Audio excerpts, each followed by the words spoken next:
When Anne, with tears rolling over her cheeks, had gone sorrowfully upstairs, Matthew, who had been apparently sound asleep on the lounge during the whole dialogue, opened his eyes and said decidedly, "Well now, Marilla, I think you ought to let him go." "I don't then," retorted Marilla. "Who's bringing this child up, Matthew, you or me?"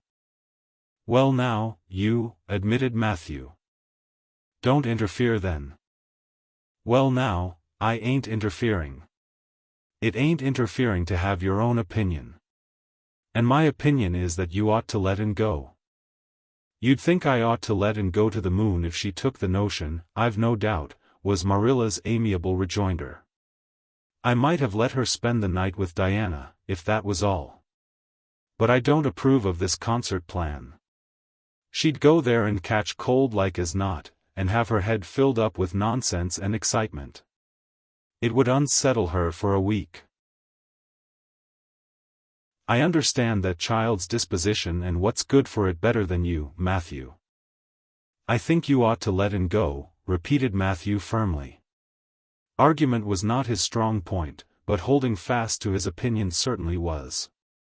Marilla gave a gasp of helplessness and took refuge in silence. The next morning, when Anne was washing the breakfast dishes in the pantry, Matthew paused on his way out to the barn to say to Marilla again,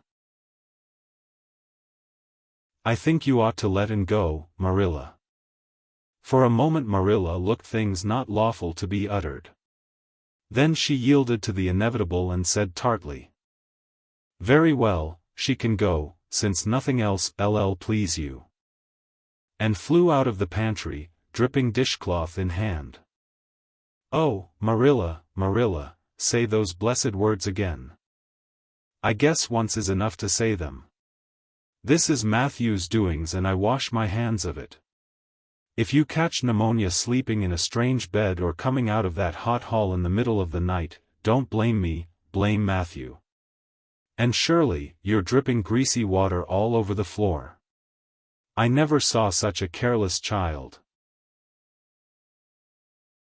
"Oh, I know I'm a great trial to you, Marilla," said Anne repentantly. "I make so many mistakes. But then just think of all the mistakes I don't make, although I might. I'll get some sand and scrub up the spots before I go to school. Oh, Marilla, my heart was just set on going to that concert. I never was to a concert in my life, and when the other girls talk about them in school I feel so out of it.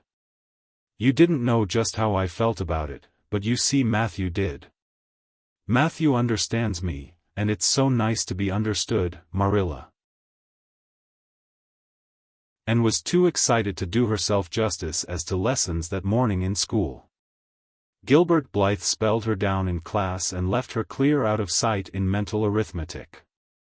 Anne's consequent humiliation was less than it might have been, however, in view of the concert and the spare-room bed.